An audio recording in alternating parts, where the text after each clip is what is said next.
Je suis parti de chez moi, de mon pays, le Congo-Brazzaville, pour jouer cette pièce de théâtre, Crabe Rouge, dans un festival à Marseille. Et ça m'a bien foutu dans la merde. Je ne savais même pas ce que c'est que l'asile, moi. Je croyais que c'était simplement quelque chose que l'on demandait pour des raisons politiques. J'ai juste joué une pièce de théâtre. Un beau jour, on m'arrête. Contrôle d'identité, centre de rétention, tribunal, des questions, des menottes. Je me dis, ah, ça y est, Ritz, là, tu vas être rapatrié. Dans un sens, ce n'est pas plus mal. Je m'en fous. Je suis fatigué. Les Français vont me rapatrier. Les Congolais vont me buter. Comme ça, tout le monde sera content. Parfois, on m'appelle du pays. Allô? Oui, allô?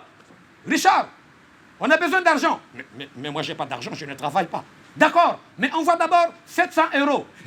Mais je n'ai pas un franc, je ne peux pas payer mon loyer. Je n'ai pas les codes pour draguer ici. Une fois, j'ai fait un compliment à une femme. Mademoiselle, j'aime vos jambes poilues.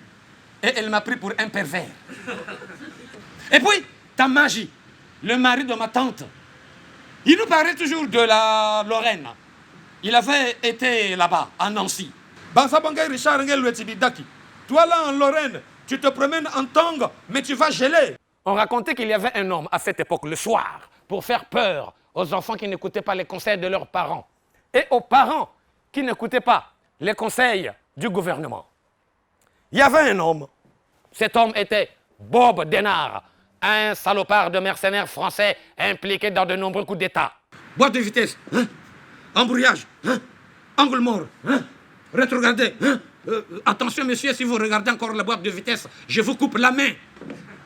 Coupez la main. J'ai eu peur. Ça m'a fait penser à Léopold II pendant l'exploitation du caoutchouc. S'il n'y avait pas eu l'indépendance, je serais français. Mon père, dans sa douche, il chante la Marseillaise.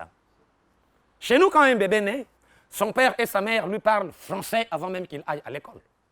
Au collège, on apprend l'histoire française, l'histoire de l'Alsace et de la Moselle, la géographie française, son agriculture et même ses vaches.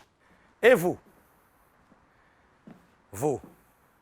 qu'est-ce que vous connaissez du Congo-Brazzaville?